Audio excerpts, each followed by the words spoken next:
Lindsay Halsey is a co-founder of Pathfinder SEO. She has over 10 years of experience working in SEO with small to large businesses. Lindsay focuses on teaching site owners, freelancers, and agency owners how to get found on Google via a guided approach to SEO.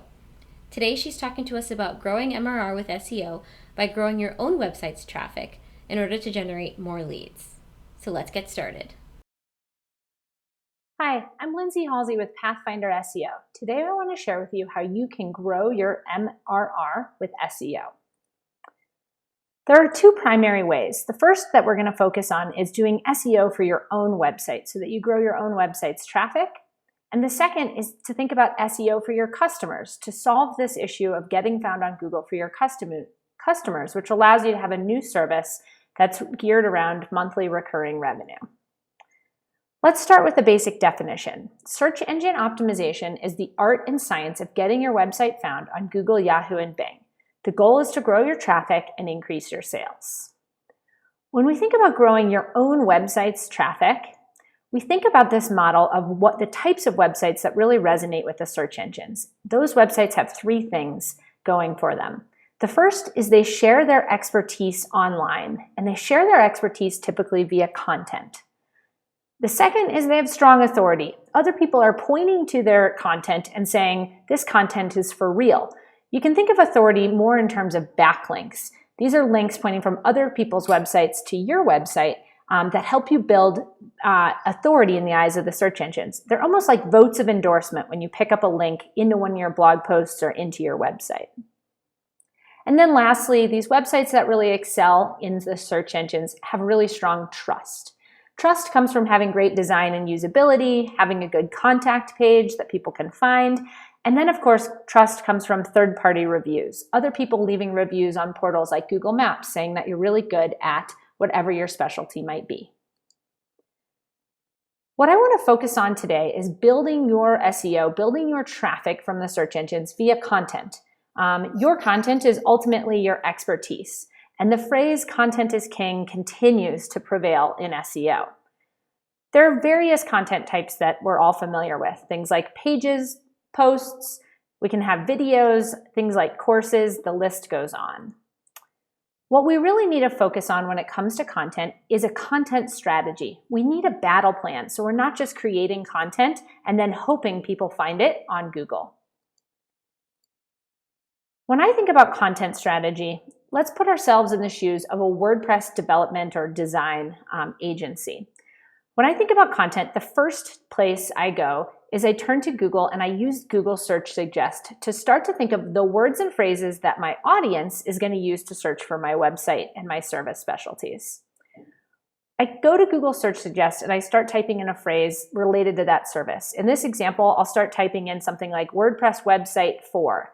And I can see Google comes out with all sorts of suggestions around which types of keywords might be of interest to me. And I can start to use this to brainstorm keywords. What I'm trying to do is really find that intent. I'm trying to find what keywords really match the intent of my audience that are looking for my products and my services. I'm going to continue to use Google Search Suggest. I'm going to get more specific. Here I'm going to start to put in my geographic area. Maybe I'm going to try a phrase like web designer Denver or Denver, Colorado, and see what pops up to try to get some more ideas as to how are people searching on Google for my products and services. Ultimately, what I want to come up with is a keyword to page map. You can think of this as being your battle plan. And it's going to take using tools like Google Search Suggest to start to design this, and keyword research tools, which are going to estimate the volume of people that are searching for each of those phrases per month. But at the end of the day, what you're looking to do is boil down a keyword to page map for those pages on your website.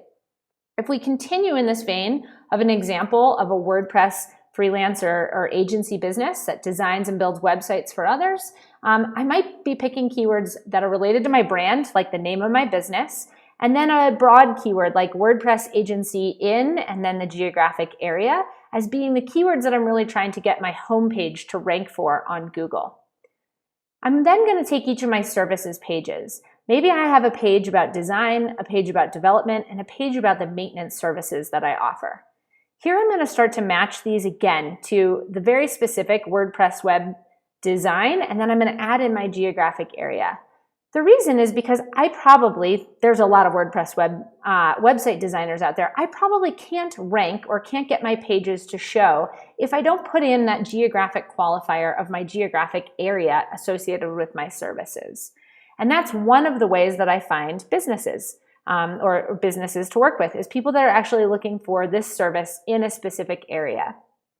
But a lot of times, if you design and build websites for other businesses, you don't just serve your own geographic area. So you have other pages on your website that you can map to other keyword spaces. The other keyword spaces you might be able to map to really naturally fall under your portfolio, where you're showcasing your work.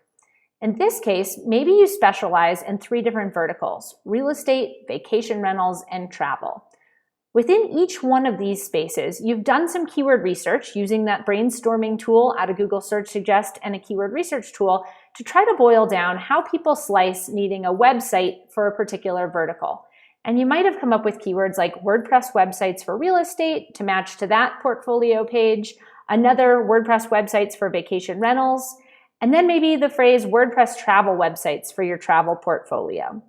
And so you can see that we're starting to create a map where our homepage and our services pages and our portfolio pages all target different keywords.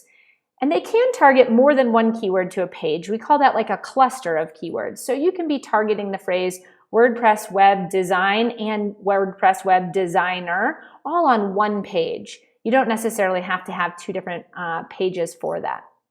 But what we really want to do is be matching on geographic intent in one place and on portfolio or really your subspecialties. Maybe you're really great at e-commerce websites for startups or something like that. So your portfolio might be a great way to kind of match into those keywords. So as you create this map, you're going to have your about page likely, and this is where maybe you're going to match it to your own name. People that are going to search for you by name naturally on Google, and then also a phrase like designer or the actual practitioner, developer. We don't want to do any kind of keyword stuffing. So sometimes we see people get really creative with the keywords that they try to map to pages like their contact page. Really, your contact page in the eyes of Google is all about for when someone searches for contact and the name of the business. It's not really for stuffing in phrases around best WordPress designer and things like that. So here I just say, for my contact page, I don't really have a focused keyword that I'm going to define. When it comes to your website, that's sort of how you start to think about keywords for your pages. You also have keywords for your blog posts. And this is where we're trying to position your blog content in the search results as well.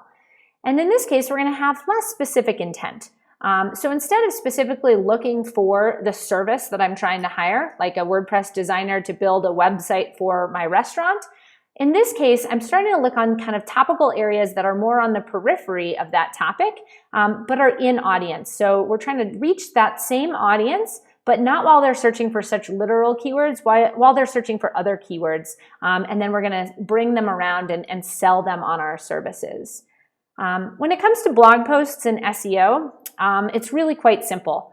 The first thing we want to do is have blog post content that shares in-depth expertise. So we want to have lengthy blog posts, which I'll talk about more in a few minutes, that really take a stand and share a lot of knowledge. Then we need other people to link to that content. So that content alone isn't going to naturally rank very well unless other people are saying, yes, this is a really good blog post about, say, comparing WordPress versus Squarespace. By creating really good content, you naturally acquire links because you don't really have to do anything. People within your network just sort of want to link to that content. But there are things that you may need to do to sort of speed up that link building. For instance, you might need to share that content on social media so it gets out in front of your audience, or even let other people know with a quick one-off email to someone to say, hey, I just launched this really great blog post on this topic. I think it might be thematically appropriate, or helpful for your audience. Just thought I'd let you know, and then see if you can get some natural links to come into that post. That's that authority piece of SEO. And then you're going to want your blog posts to include a lead magnet, something that's going to take somebody from the topic they just searched for to learning about that topic to then wanting to either learn more or contact you to help take that further. So what this really looks like when it comes to blog posts, as I mentioned, is that you really need long-form unique content. I think about a year ago, there was a study done that said the average first page result, so top 10 result on Google, has a content or a character count or word count of over 2,000 words. So we're talking lengthy content because Google really doesn't want to show thin or short content in the search results. They really like that length. It needs to be unique, so it needs to be first published on your website to really give your website the credit. It needs to utilize keywords. So just like your pages on your website need to utilize the keywords that you identified in that keyword to page map, so too do your posts. We want to organize this really long blog post in a thoughtful way that has structure. So we're going to want to use headers, anything from an H1 to an H5, to really organize your content in a way that gives Google kind of like an outline around that content. That's also really helpful for readers because people don't want to scroll through a 2,000 word blog post. What they really want to do is probably skim the headlines and find the content that matches most closely with their intent. And then we're going to want to integrate things like images and video. Even if we have nice headers and we have a lot of text, if we don't break things up into short paragraphs using bullet points and have headers and add images, really at the end of the day, it's still going to be a pretty weighty post. So those images, those videos that you add into your blog posts, they help with SEO because they're another way of sharing expertise beyond just the written word, but they also really help the reader have a really good experience on the page. And ultimately, that's exactly what Google wants.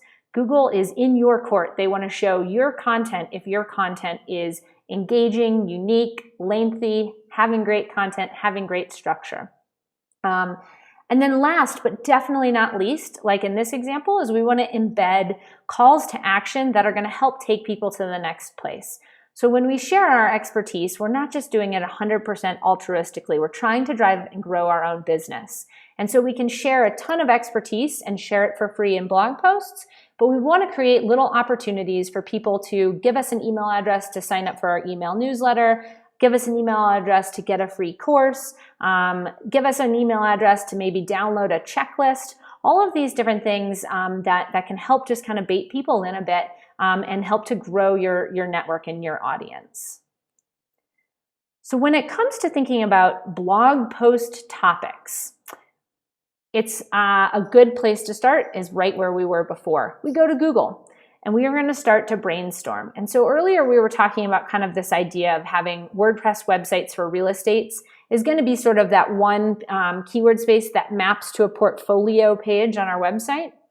Well, there's also other keywords that are sort of surrounding this topic. When I type this keyword in and I kind of scroll through the list, I can see that the WordPress themes space is also really big. And when I see that there are these phrases like WordPress themes for real estate, that gives me a really good idea, which is that I could write a blog post about WordPress themes for real estate because it's going to share my expertise in building websites for real estate agents and brokerages. But I'm going to take the twist and I'm going to put in the word themes and maybe do a post like the 10 best WordPress themes for real estate. And yes, I am going to be giving away expertise, years of knowledge acquired, and having built these types of websites for others. But really the value in that is that a lot of the people that are searching for WordPress themes for real estate, they're going to hit a roadblock one of these days. They might be a do-it-yourselfer who's trying to build their own WordPress website for their real estate agency. And what they find is the deeper they get, the more difficult it becomes. And so by having this content, we're still really in audience because when we think about the number of people that search for this, maybe 7 out of 10 of those people are going to continue on their DIY path. But maybe there's an opportunity for 3 out of 10 of those people that are searching to actually read your post and say, hey, this is really valuable. And wow, this person really knows what they're talking about, really knows a lot about my business. And I like the portfolio items I saw over on this other page on their website. I think I'm going to reach out and just get a sense of how much a website would cost. And so this becomes really good fodder for your blog is to be trying to look for these keywords where you're reaching your audience and still being really specific around your keywords. You could do a whole nother page or blog post around best WordPress websites for real estate. These don't even have to be all websites that you've built. You're just basically creating a curated list, and maybe you're just trying to be really inspirational and say, hey, these are a dozen of my favorite WordPress websites in this industry space that I want to share with you, because these are really, really great places to get inspiration when you're thinking about your own. Another example, you're thinking about your travel website design component of your business, and so you start to search in travel website design, and you come in here and you start to scroll through and look through some of these search suggests, and you see the word templates, you see something about using HTML and CSS, so maybe you could write a blog post about that, but that's not as WordPress specific. Oh, but look, there's the travel website design tips. Now, a person searching for this is literally sitting down, thinking about building a website, and again, might really be in your audience. And so you could probably very easily write a 12 tips for designing your next travel website. And in that, to create a really nice curated list that again shares your expertise, and then maybe the call to action is something as simple as, hey, want to start, get a free consult? Happy to spend 30 minutes with you and walk you through how we approach building websites for businesses in the travel industry. So when you're thinking about blog post topics and thinking about SEO, you're really trying to think about the words and phrases people in your audience are using that they're really searching for on Google, and then creating the content that is best in class in that space. And your best in class content in that space is often going to be long. And so that really begs the question, how often do I need to blog? Because this is starting to feel pretty time consuming if I'm going to create a lot of content over a given period of time when we think about the frequency. And the reality is today is all about quality over quantity. And so I'd rather see you blog once a month with something really high quality than blog once a week with something sort of low quality. And so really focusing here on the quality over quantity matrix and keeping your blog fresh, but certainly not something you have to be updating once a week, for instance, to be playing really well in this keyword space.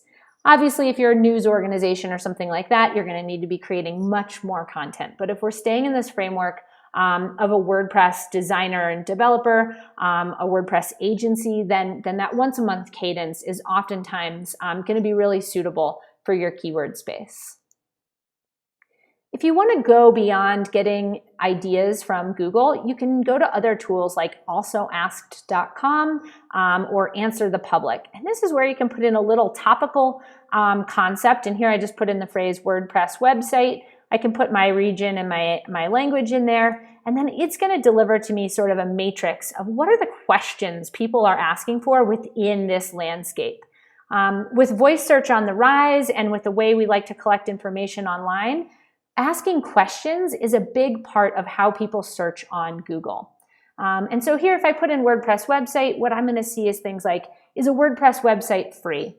Maybe I don't really want to create a blog post about that, but maybe another topic that I could create a blog post about would be something like, is Wix better than WordPress? Or flip that around, is WordPress better than Wix? Maybe I have a strong opinion and I can really get into that and provide some expertise. And so these are just different tools to help you brainstorm. When I'm doing this type of keyword research, I just have a notepad out. I'm just coming up with ideas. In that same vein, I want to leave you with a pro tip about how to approach keyword research for your business. And that is that you can leverage the Google Search Console. The Google Search Console is my favorite free tool online for SEO, free software. It comes from Google, and you can think of it as like your communication channel with Google. When you're utilizing the Google Search Console, you're basically getting information back from Google about how they're crawling and indexing your website. You're getting information about if you have any mobile usability errors, what the speed looks like. But the little known fact is that there's also a ton of keyword data in there, and it's under the Performance tab in the Google Search Console. So this is what it looks like, and what you can do here is when you're thinking about SEO for your own website, is you can actually start in the Google Search Console and just ask yourself, where am I getting traffic today? Because one of the best strategies can be to leverage your existing traffic and try to grow it. So maybe you blogged once a month and you were pretty steady about it about a year ago, you haven't been blogging or paying attention to your SEO at all because you've been really busy. And so you're just diving back in and you go into the Google Search Console and you say, where am I even getting my traffic today? What keywords are leading the traffic? And you can go into your performance report and you can see the queries, which are your keywords, the pages, and then all sorts of other data that are pulling in. And you can look at metrics like clicks. These are basically the visits that have come out of Google and come over to your website, actually clicked on a listing in Google. Impressions are how often your website was even shown or that web page was shown on Google in a given time period. And then you have click-through rate and position. Click-through rate is simply when you take clicks and divide it by impressions, what is the frequency that someone actually clicks on your listing when they search for it? And then position is your rank. And so when I come into a report like this and I'm just kind of fresh trying to get some new ideas for my blog, I come in here and I start to notice some opportunities. Of my top performing keywords for my website, my brand is doing really well and it's ranked number 1 and it has a strong click-through rate, so I'm feeling good about that. I see a handful of blog posts that are ranked like in that 2.7, 2.8, 3 range, so they're like top 3 in Google, and those are looking like those keywords are driving some nice traffic too and have some pretty good, click-through rates and things like that. And then I see this other opportunity. I wrote a blog post or I created a glossary, right? An SEO glossary. And because my area of expertise is SEO, that's this, but you could be creating a WordPress glossary or something like that. And talking about WordPress design or WordPress development things. And so I created a glossary of terms. And what I can see is that I'm starting to hit on some traffic out of that post. In the past month, there were over 4,000 searches or impressions for that keyword, and I picked up 65 clicks or 65 visits to my website. But my click-through rate is pretty dismally low, and I'm ranked like number 6 out there. So if I want to try to capitalize on this, I might turn back to that SEO glossary blog post that I wrote and do a couple of things. One, make sure I'm using the phrase SEO glossary in the content, right? I have to use the phrase typically to rank for it. I don't have to use it a million times, but I do need to integrate it into my content. I might lengthen the glossary. So maybe I put 25 terms in when I first created the post, and now I'm going to double the length. I'm going to make it 50 terms long in my glossary. Maybe I'm going to add a little intro video where I start to talk about SEO terminology and how we think about it and how we try to make SEO terms actually really digestible by providing kind of examples and synonyms and things like that. And then maybe I'm going to also make sure that when I put in all of this effort to making my SEO glossary page get more traffic, that it actually in turn still gets me more leads. And so I want to make sure that I have some kind of a lead magnet to say, hey, why don't I give you a little more, and then you're going to give me your email address. So maybe I'm going to add some kind of free website or SEO audit. So if somebody searches for this, they can give me their email address, and then I'll do an audit for them as a quick little thank you. Maybe I'm going to give them a downloadable version of it that they can print to make it easier in case they're sort of paper-oriented and they want to have a long-term reference sheet around SEO. And so that's kind of my last tip for you when you're starting to think about how to grow your own website's traffic in the search engines. You're really thinking about content as the backbone of your strategy, and that means you're really thinking about keywords. And to think about keywords, you want to leverage some of these different tools to really walk away with just a big picture strategy around what you're trying to rank for and how you're trying to do it. If you want more information on the Search Console, I know this was a really quick intro. I included a little link there, and there's a video in that post and additional information. So the next piece of this is I want to help you solve SEO for your clients. So this is another way to grow your recurring revenue. You've grown the website traffic to your own business, and now you can think about, wait, could I solve the same challenge for my customers? And ultimately, if you're a web designer or developer, your customers don't just want a website when they come to you. What they really want is growth. And what they really want are new leads and sales. And so you've often been asked about things like SEO. Do you offer SEO services? How do I get my website found on Google? What do you recommend I do for SEO? And you might be sitting there and saying, I don't really have a great solution, so I really try to shy away from this topic and stick with what I'm good at, the design and the development components. But what I'm going to tell you is that there are really two ways that you can turn that question from your customer into a recurring revenue source for your business. The first is you can start to offer SEO services. And then the other is, of course, that you can find a trusted partner or resources that you can refer your customers to and get a commission or some kind of a referral fee. Let's talk about offering SEO services and talk about what the value is to your business. The first is that it's going to help you maintain relationships. So SEO is a long-haul initiative. Typically, it's delivered on a monthly basis, like on a monthly retainer to customers. And that is because your customer's business evolves and so too do the search engines. And so if we think about SEO as being like a marathon, it makes more sense for businesses to invest in SEO incrementally each month than to do sort of start and stop projects where they invest in SEO and then think about it again 2 years later.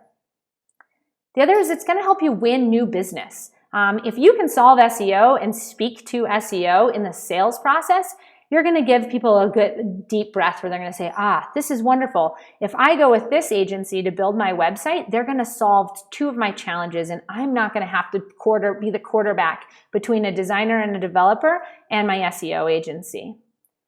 The other reason, you're already actually doing a lot of SEO. Things like mobile usability, site speed, helping your clients have really great design, coaching your clients on creating content. These are all of the elements of SEO that you're already doing. You're just not getting credit for them. And the other big benefit is this allows you to build that recurring revenue since it's best delivered as a monthly service. The challenges you might be saying right now when you think about this is, hey, I'm not an SEO expert. SEO is always changing. And wow, I really just don't have time to add this into my arsenal. And those are legitimate pains. And if you kind of just take a step back at this junction and say, okay, in this dynamic, what is my customer actually feeling? And they're feeling a lot of these same things. They're feeling that SEO is expensive. They've been burned maybe by another SEO agency. They don't know where to start. They don't know who to trust. They are overwhelmed. And at the end of the day, you can overcome all of these challenges with your customer. I really want to focus on the with because SEO is really a collaborative service, just like designing and developing a website is. Because you already know your customer's audience, you're really the perfectly suited person to help overcome these challenges because you're jump starting through what a third-party SEO specific agency might be trying to do. When you're thinking about getting started with SEO services, there are really 4 things you need to master. You need to create a packaging model. You need to apply pricing to that. You need to get good at the sales component, so the pitch. And then the biggest piece is you need to deliver that service following a standard process. And what I found over 10 years of offering SEO services is businesses small to large, I followed the same process to help them make and achieve their goals. And so there is actually really consistent process that you can follow within SEO in the delivery of the service.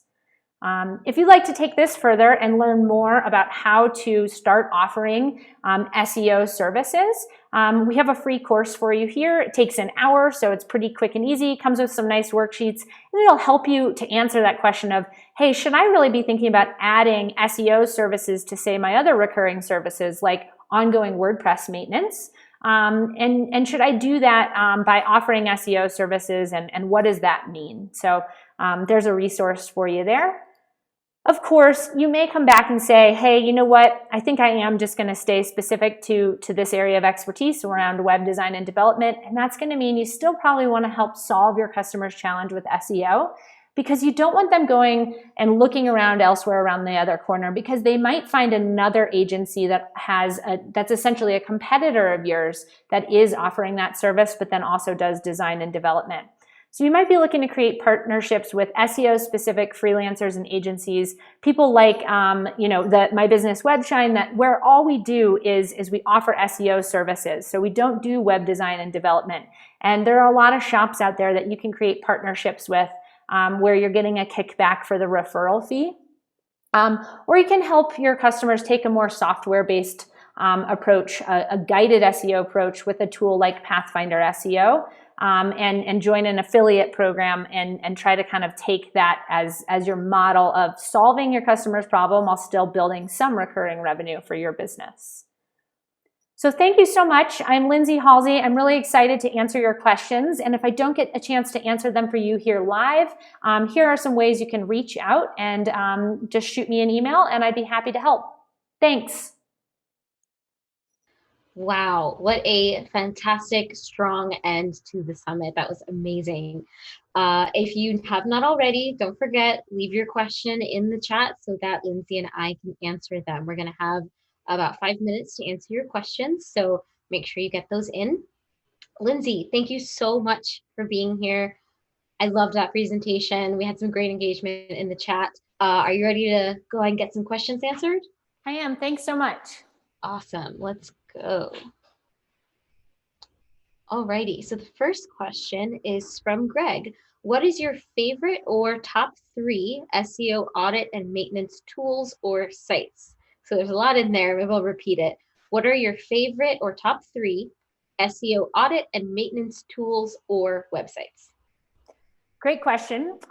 So for doing an SEO audit, whether I'm just auditing for myself in sort of a pre-sales engagement where I'm talking to a customer or a prospect and I'm trying to figure out what are we going to do to help grow their traffic and I want to understand what's going on with their website, to going more in depth and doing more of a paid audit or paid assessment where I then compile like a PDF or something to deliver that paid result. No matter which way or approach I take, I tend to use a myriad of tools.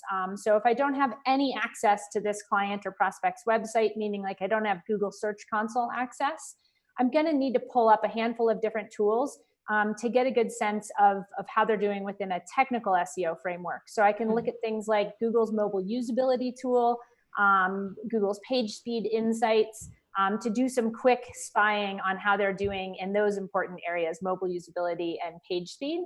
I'm going to use Built With to kind of quickly compile, hey, is this a WordPress website? If so, does it have Yoast installed? If it has Yoast installed, I might go and peek at their XML sitemap and just take a look since I know where that's located and see how that looks. And so that's sort of how I approach the technical side of doing an audit, is pinging a couple different third-party tools. To look at things like domain authority, I'll pull up Ahrefs or Moz and I'll drop that domain in there and I'll get a sense of what their domain authority is. Anytime I'm thinking about authority, I'm also looking at it through the lens of the competition, because a domain authority of like 10 out of 100 could be good, bad, or ugly depending on how the competition is. 10 could be totally fine for like a small interior designer in a geographic location, but 10 wouldn't be helpful if you were a news organization website competing against people with domain authority in the 50 and above. And so whenever I'm doing an audit, what I really focus on is, instead of just the tool set, is being able to communicate effectively back to my prospect or customer their strengths and their weaknesses. And to do that, I'm usually trying to apply a framework of the 4 pillars of SEO. So I'm breaking SEO down and saying it's technical SEO, it's content, it's on-site optimization, or it's off-site. And what I want people to understand out of my audit process is, hey, we're solid on technical, but wow, content is a weakness. Or content is strong, but off-site isn't going to carry us. We don't have enough authority for our great content to excel. So I think, tool set aside, the most important thing you do is give people that scaffolding and that education to then understand your suggestions within a broader framework, because just telling someone they have terrible page titles and meta descriptions isn't going to sell the deal, nor is it going to help an existing customer feel confident in your work, because they don't really know what a page title is. Awesome. That was perfect. The next question is from Anonymous. Do you recommend content writing agencies? And if so, what are your top 2 or 3 that you've had good experience with? Yeah, so outsourcing content is a great way to do that. And if you want to outsource your content to a content-specific agency, audience ops and content journey both come to mind as really great solutions for very content-specific driven services. When you're looking to potentially create content yourself, or you have an agency and you're trying to offer some content services yourself for your customers, like say I need to deliver on a monthly blog post for a customer, And they're in an industry where I'm not going to write the content. Maybe it's about construction. I know almost nothing about construction. Then I also look at third-party places to outsource that type of work, and crowd content comes to mind, where I can maintain that as an agency solution and then have crowd content draft a blog post based on my parameters. Like I tell them how many words I want. Maybe I give them, I definitely give them the keywords that I want included. Maybe I give them a structure, like an outline to the post, and then I let their writers do their thing. Wonderful. Awesome. Well, that looks like all the questions that we have for right now. Fantastic. So we're going to go ahead and wrap up and close out. So thank you, Lindsay, so much for being here. We appreciate all this fantastic information that you've given us. Thanks so much. Absolutely. Where can people find you if they have more questions about SEO? Yeah, you can reach out at Lindsay at Pathfinder SEO, or I'm also on Twitter at Linz_Halsey. Awesome. Thank you so much, Lindsay. Have a great rest of your day. You too.